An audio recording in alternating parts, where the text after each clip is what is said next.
All right, we have a quorum. I'm going to call the meeting to order, and we're going to go out of order to here today because Senator Harkins is going to present one of these bills. So we're going to move to Senate Bill 2846, and I will recognize Senator Harkins to explain. Thank you, Mr. Chairman. And honored to be over here in the Appropriations Committee meeting. So what you have before is a committee sub that cleans up some of the language from last year's projects bill. And part of this is we're deleting projects that were vetoed by the governor's veto action, and then doing some cleanup on the language for the projects. Now, most of these are not our projects. And I want to commend all of you and members of my committee when we ask for projects and we try to make sure we get the proper language. This is why, because you'll see in some of these improvements, we're having to rename some of the projects or who the money's going to. So it's always important that when you do submit your projects, you make sure you get the proper entity that's supposed to receive the money and how it's supposed to be handed out. So it is important, and that's why we kind of try to stress that whenever y'all do submit your project. So I appreciate the good work that y'all have done in the past. On line 68, this deletes one of the projects the governor vetoed. On line 164, it changes the town of Centerville to Wilkinson County, Mississippi. And I'll just kind of read through most of these changes so you'll understand, you'll get the gist of what we're talking about. Line 257 to assist Porterville Water Association instead of Kemper County. Line 234 to assist the Boys and Girls Club of Biloxi versus the City of Biloxi. And line 284 to assist the Department of Finance Administration, Bureau of Buildings, Grounds, and Real Property Management to complete renovations at the Sports Hall of Fame. In line 288, this is deleted, one of the governor's vetoes. Line 410 to assist the town of Byhalia in paying costs associated with renovation of the historic Byhalia High School. Line 462, it changes it to assist the Hancock County Utility Authority versus the county. Line 511, it removes the Board of Supervisors building, Hammond Hall, Marion County Health Department. Line 604, it adds to assist Jones County, Mississippi in paying costs associated with mill and overlay to Graves Road and adjoining streets. Line 631 is to assist the Mississippi Wireless Communication Commission instead of Wireless Information Network. Line 657 to assist the Create Foundation versus Tippah County. Line 660, it is to assist VFW Post 4881. Line 662 is to assist the American Legion Post 81 building maintenance. Line 742 is deleted due to a veto. Line 823 is to assist Carmack Community Club. Line 827 to assist Possum Neck. There, I said it. Line 834 is deleted to a governor's veto. Line 844 adds repair and renovations to the old Heidelberg Academy building. This is to assist East Jasper Consolidated School District with repairs and renovations. Line 965 is deleted to a governor's veto. So is line 1054. You go to line 1145 is to assist Horn Lake Water Association in those renovations, water meter replacement. And then in line 1220 is to assist the town of New, it added the word New, Holcomb, Mississippi. Line 1290 is to assist Oktibbeha County, Mississippi in providing funds. Line 1343 is to provide funds for the Columbus Redevelopment Authority versus the City of Columbus. Section 2 amends the IHL capital improvement funds for Jackson State University. This was a request of the university. Is to construction, repair, renovation, and furnishing, equipping of a residence hall. It took out the new residence hall, and this is just to renovate existing one. They want to use that money for that use. And then on section 3, this is some of the road projects that we had that the money was sent to the Department of Finance Administration. And it should be to the Mississippi Department of Transportation and upon appropriation by the legislature. That was for Soda County, Lafayette County, and the city of Gulfport. And that is an explanation of the cleanup language. Thank you, Senator Harkins. Question, Senator Parker, you're recognized. Thank you, Mr. Chair, for a technical amendment on a line 1145. Horn Lake is spelled Horn, does not have an E. So I'd like to move to strike the E there. And I think that gets us to where we needed to be with Horn Lake Water Association Incorporated. Heard the motion from Senator Parker. Any questions? Not all in favor, say aye. Aye. Opposed, nay. The ayes have it. Not on the committee. Any other questions on the bill as amended? Seeing no other questions, I'll entertain a motion. Title sufficiently passed committee sub. Senator Barnett makes that motion. All in favor, say aye. Opposed, nay. The ayes have it. Thank you, Senator Harkins. Glad to have you in our committee for the day. Now we'll go back up to the top, Senate Bill 2285. This is the DPS revised salary scale. This is simply bringing forward the code sections as we get along in the process and consider, as most of you know, for some of the freshmen, you may not realize this, that their code DPS officers and teacher salaries are some of the ones where their salaries are in our code. So in order for us to be able to provide any raises to DPS, we have to bring forward their code sections and consider those in the process. This also includes language that's in the David Huggins Act. That's also included, but these are just bringing forward the code sections. No changes at this time, no additional action to be taken. I'll yield for questions if there are any. Motion from Senator Williams is title sufficiently passed committee sub. All in favor, say aye. Opposed, nay. The ayes have it. Next, Senate Bill 2825. These are other corrections in bills that are unrelated to the projects that Senator Harkins went over. Section 1 of the bill was money for the state autism board, Mississippi Autism Board. We had increased their amount from $13,000 to $26,000 last year, but there was one section in the code where that change was not made. So this is amending that section to change it from $13,000 to $26,000. Sections 2 through 5 deal with the LoSAP program. Again, for those that may not have been around, that was the retirement plan for the firefighters.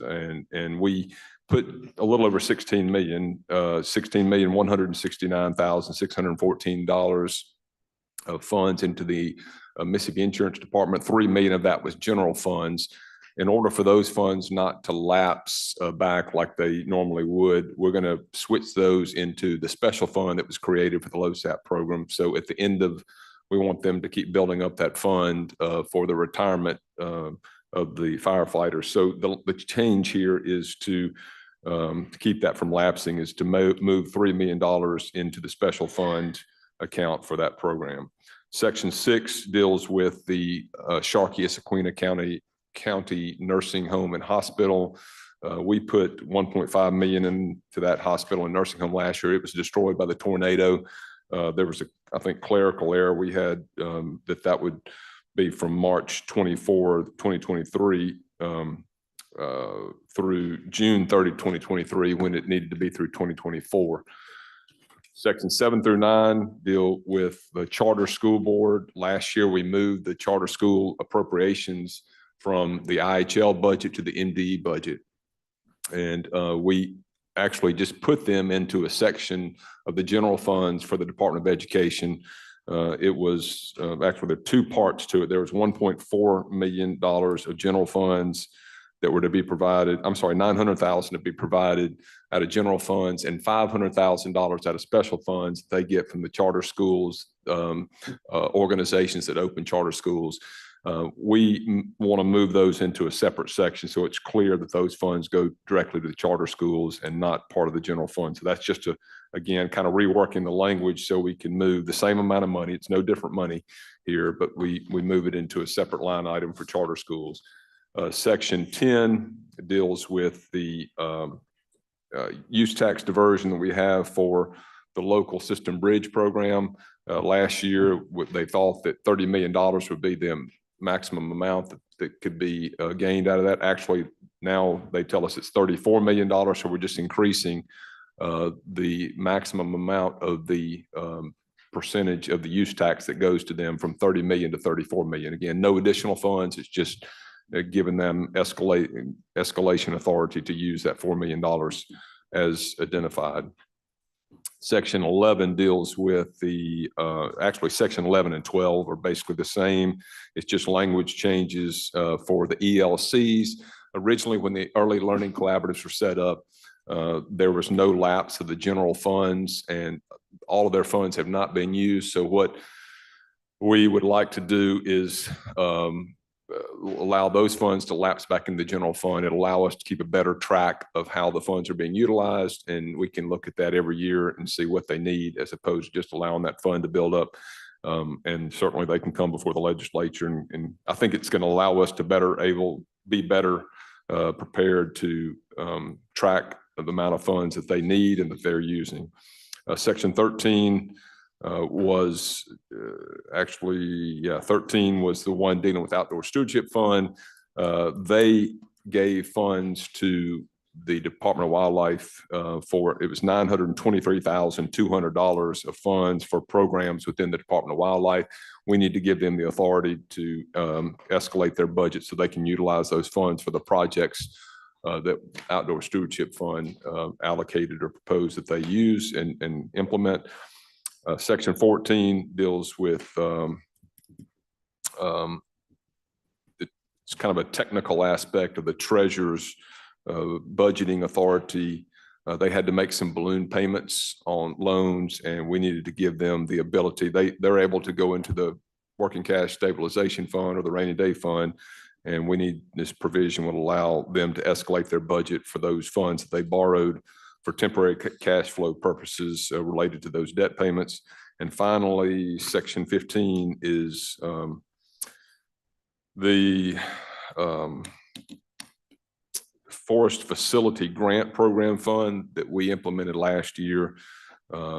It was not, the fund was not set up by MDA at that time, and it was not set up before June 30, 2023. So those funds would have lapsed. What we're doing here is trying to bring forward the code section so we can evaluate that program and possibly put that in another place where those funds could be utilized for the Forest Facility Grant Program. That's an explanation of the changes. I will yield for any questions.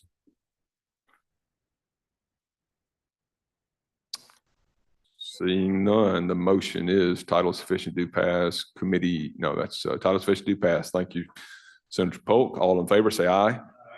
Opposed, nay. The ayes have it. Bill be reported. Next is Senate Bill 2847, and this is a bill dealing with the short line railroads. If you remember last year, we funded through MDA a project in Gloucester, Mississippi. It was a purchase of an old abandoned sawmill / forest program that they had there. I think it was a Georgia Pacific program, if I remember correctly, that had closed. Claw Forestry, or a affiliate thereof of that company, came and bought it and is expanding it. There were some funds that were allowed, but one of the things they had was trying to draw down some federal funds for a rail line that would go from Gloucester to, I think it's the port in Baton Rouge, and the Mississippi portion of it, I think Gloucester got 13.5 million, if I remember correctly, some millions of dollars that Gloucester got to be able to operate that rail line. This bill will allow the town of Gloucester to be able to acquire the rail line. And it's just, and by the way, this is probably a work in progress, because I think the House has got a version of this bill going too, and ours might differ slightly, but we'll have to work out the details later. But essentially, they can acquire the line and utilize these federal funds to do that. There's some provisions we have in ours that deal with a prior owner having the right of first refusal in the event that the town later decides they don't want it. and the line would need to be used for by the company or another entity that may want to operate the rail line. But this is to help that business be productive in Gloucester. So I will yield for questions if there are any. If none, the motion is title sufficient to pass. All in favor, say aye. Opposed, nay. The ayes have it. Next is, I think I'll come back to 29, 26 and take a break for a second. I'll skip over to 2244. And this is a bill that came out of AET yesterday, and I'll recognize Senator Hickman to explain. Thank you, Mr. Chairman, and thank you for taking up this bill and giving me the opportunity to explain. What this bill does is it gives our foster care children access free to the state museums, parks, and also gives them access to their transcript from state sponsored community colleges and universities. There were a couple of issues that came up in AET. We wanted to keep the bill moving through the process. I have since found the answers and have solutions for the issues that came up. One of the issues was how would a foster family present and inform the museums and parks and get access to it. Well, I've worked with CPS. We've come up with a solution. They offer a certificate at the time that a family is licensed to have foster children, and we'll put in the bill that they'll show the certificate and they'll be able to have access to the parks and museums. Another thing was we have finally got the fiscal note, and if anyone wants to see that, we will happily provide that to you. And I'm trying to pull it up right now. But the cost for the transcripts to our community college, transcripts go for, I think, $3 a piece is the average cost for them. So if every child went to college or community college and received their transcript, the cost would be about, $3,827 for a four-year institution and $2,386 for two-year institutions.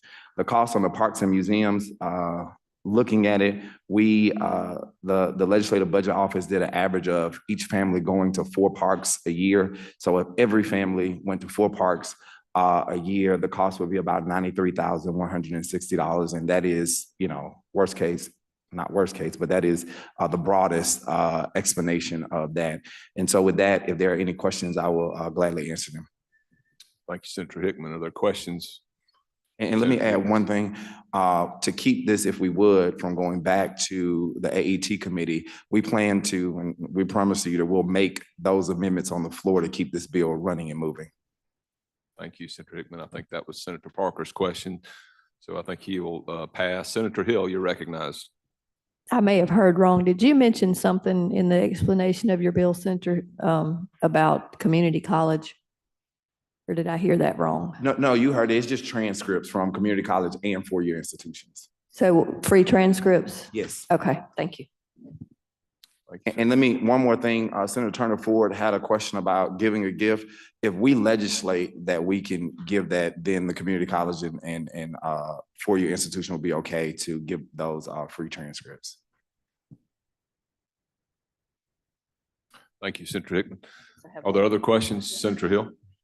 Is there an age limit on the foster kids that get the free transcripts? Yes, because we couldn't come up with a mechanism, and we may adjust this later on, but it would be at the age of 21 when they age out of the system completely. Thank you.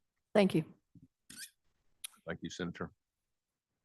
Seeing no further questions, Senator Hickman, your motion. Title sufficient to pass. Motion is title sufficient to pass. All in favor say aye. Opposed, nay. The ayes have it. Thank you.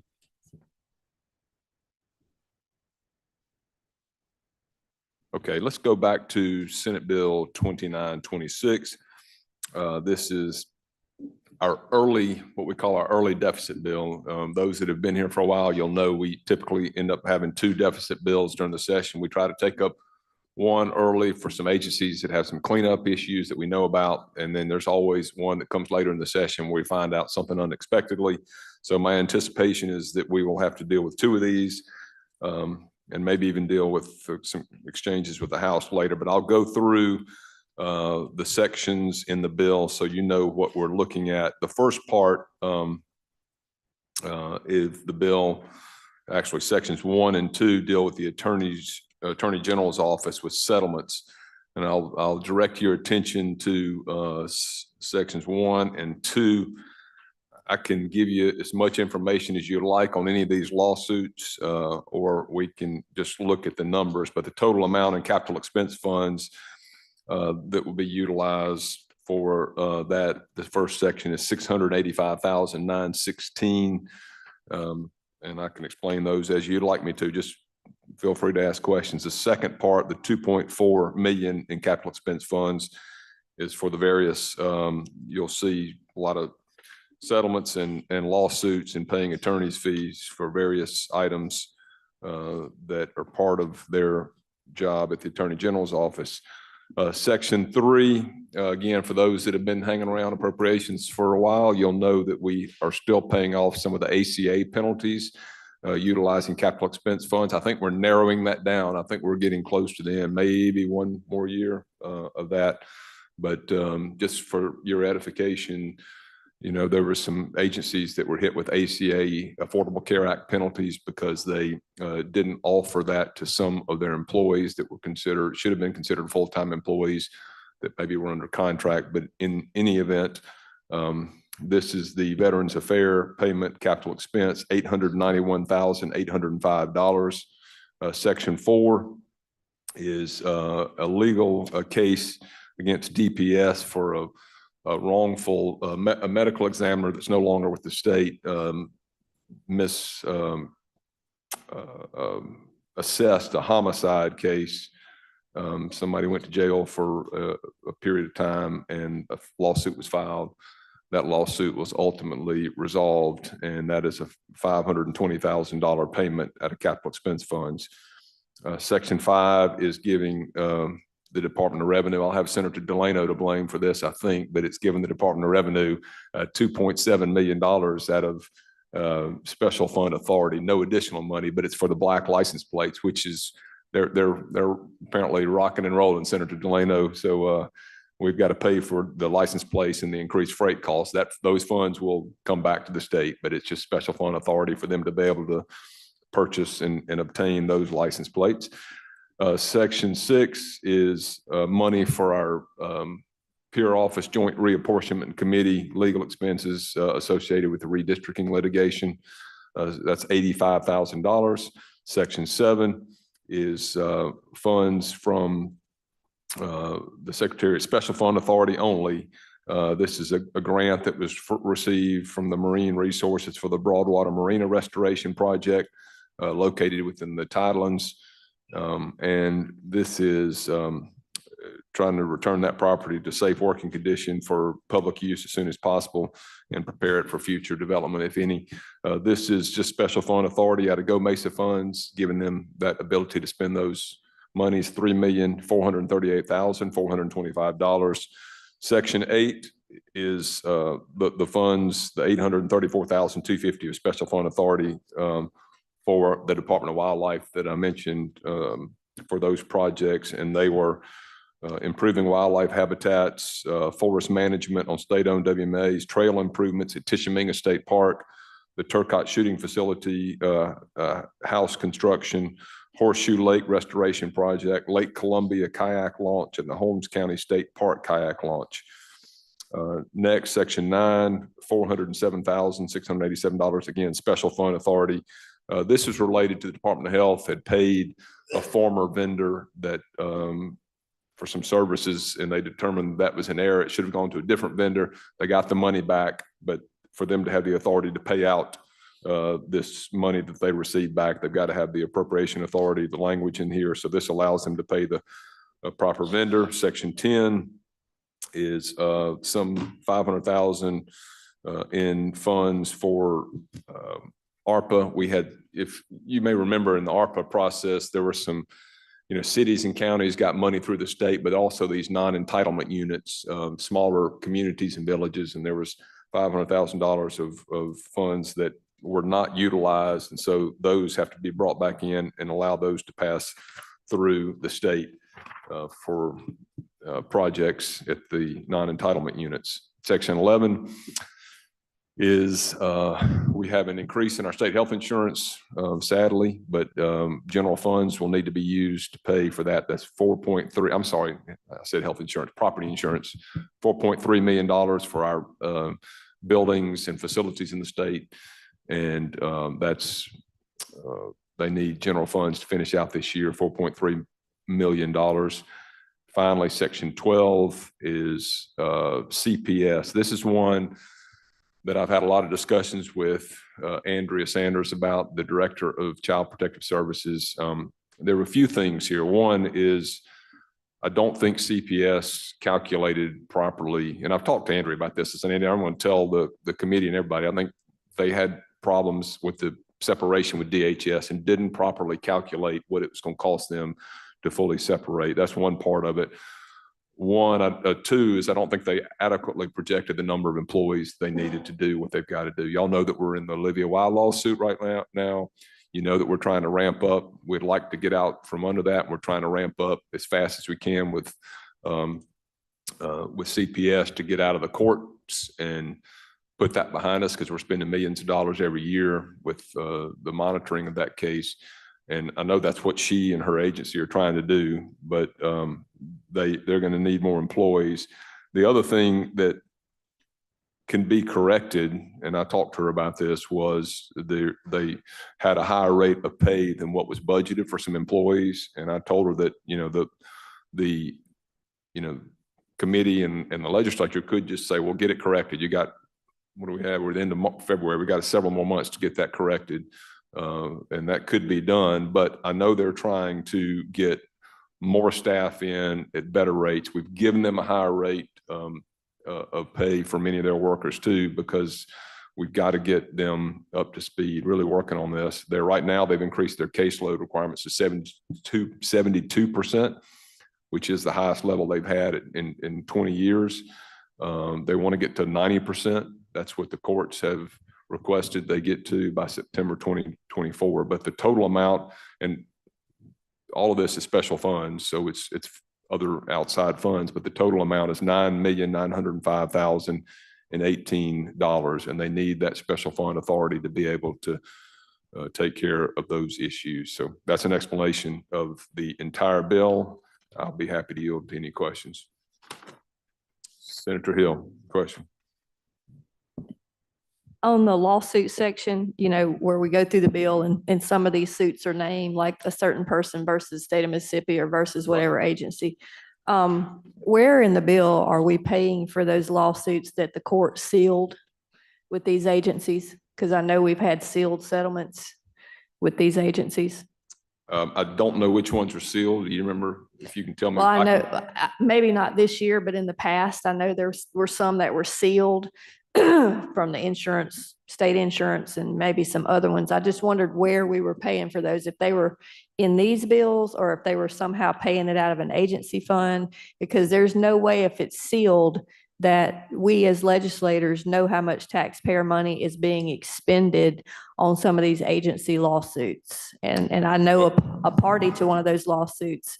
And I know that there was a significant one sealed a few years ago when the state insurance was sued over the proton therapy issue. So I'm just curious as to what the mechanism is for we pay for sealed lawsuits, if they're in this bill or where they at.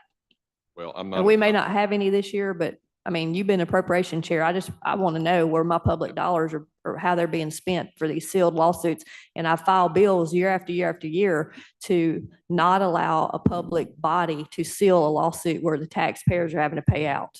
I'll be happy to give you every lawsuit here. I said you're asking the question. I mean, how do we get a sealed one? If it's sealed, how do we know? I don't know. I don't see any that are sealed on here. Corbin's checking right now to know if there are any sealed but I can tell you about every one that we've got right now. Okay. Since you asked, I don't want you to name all of them. I don't want you to do that. I'm happy to do that. No, I don't want you to name them. I'm asking about sealed lawsuits that aren't mentioned in this bill. I'll just hit on all these. We got four. We got one settlement that's a cleanup on a EPA site, the Chemfax Superfund site down on the coast, $6,223.76. We've got three. wrongful detention, those that have been around for a while, when a prisoner has been had their sentence overturned because they were wrongfully convicted, the state law requires them to pay $50,000 a year. We've got 3 of those. We have a judgment in a case concerning Olivia Y. We've got another case that dealt with 4 people that were wrongfully detained on the sex offender registry. We got some of the correctional DOJ. I think everybody's aware of. We had a DOJ release yesterday, and some of the a lot of these are payment to the law firms. $350,000 for one law firm for handling that case. Another one for another case involving our correction system. $525,000. These are payments to counsel. We've got another payment to counsel on a current EPA case. EPA had determined that our state, along with several other states in the country, were not meeting certain requirements. I think our DEQ and AG have challenged that to say that they don't agree with it, and we're paying counsel for that. That's $150,000. We got counsel paying $75,000 for the part of the ACA cases that I mentioned a while ago. We've got 2 cases dealing with elections. One of those is the Supreme Court districts, which also are the same as the PSC districts and the transportation districts, saying that those are violations of the 14th and 15th Amendments. We've got another one dealing with the legislative maps, and that's another case paying $750,000 for counsel. And finally, we've got another case dealing with a DOC, Department of Corrections disability rights case, which is $350,000 to counsel. So that's every lawsuit that we've got and that I've got on this list. There could be some that come up, as I mentioned, later in the session, Senator, but we'll take those up at that time.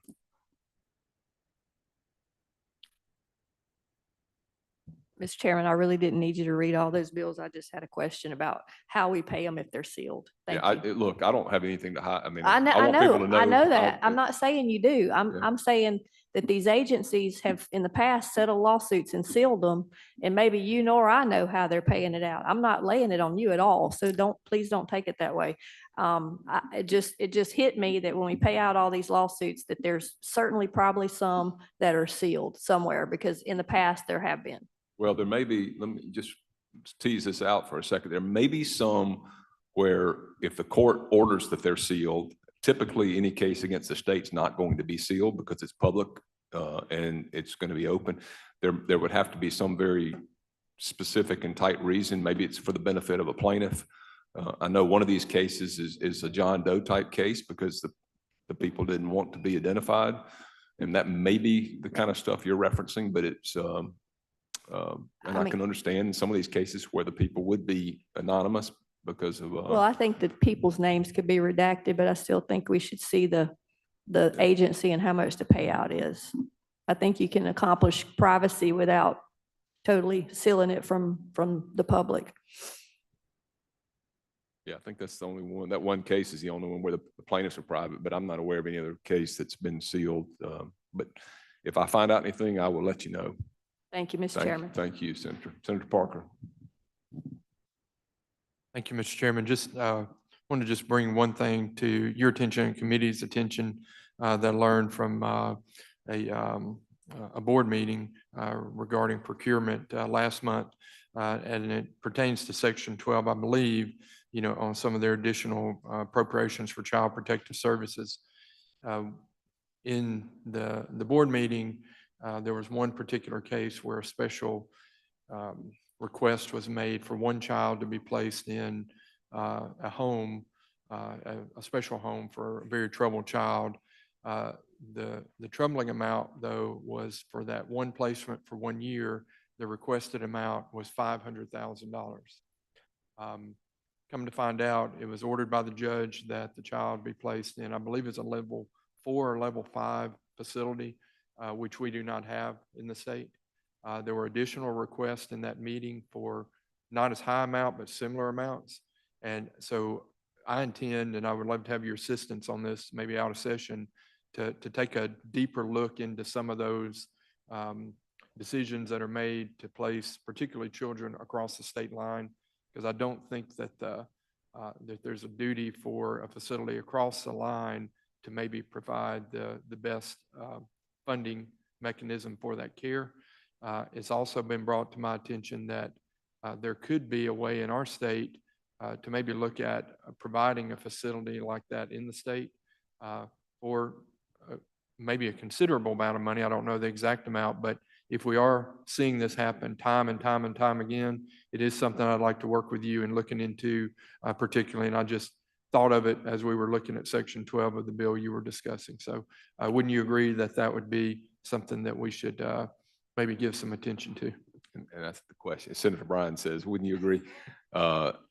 Yes, and there is a proposal from someone that's come to see me that I can visit with you about trying to address, and it would cost state money, but trying to find a good place for a lot of these kids that are kind of falling in gaps. And I'm trying to get through that to see how that would work, how big it would be, how appropriate, it would be for certain groups. And yeah, I'd love to visit, talk with you about that and the rest of the members too, because I think that is certainly something that's worthwhile. I've heard stories too about kids being placed in places that they, it's better than where they are, but it's not as good as what it should be. And we ought to try to work on that. So I'll yield for other questions on the bill. Seeing none, the motion is title sufficient, do pass. All in favor say aye. Opposed, nay. The ayes have it. I will jump down. Senator DeBar is not here, nor is Senator Wiggins.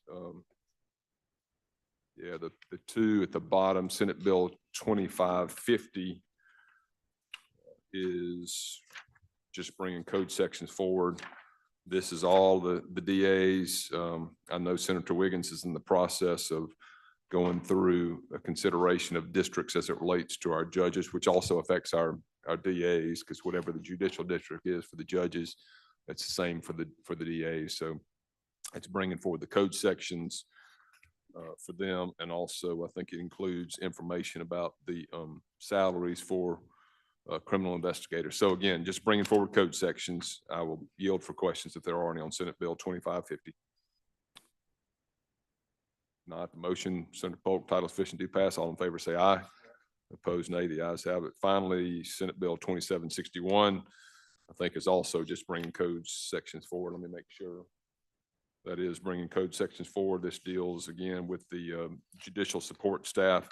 You'll recall that last year we made some amendments to that, but I think the consensus was we needed to get through the judicial redistricting process before we looked at that and what the pay ought to be for the support staff and others that work in the with the judges. Are there questions? Motion is title sufficient to pass. All in favor say aye. Opposed, nay. The ayes have it. We'll hold on 2348 till Senator DeBar gets it. We can take that up Tuesday. I will entertain another motion. Motion is to rise and report. All in favor say aye. Opposed, nay. The ayes have it. Thank you very much.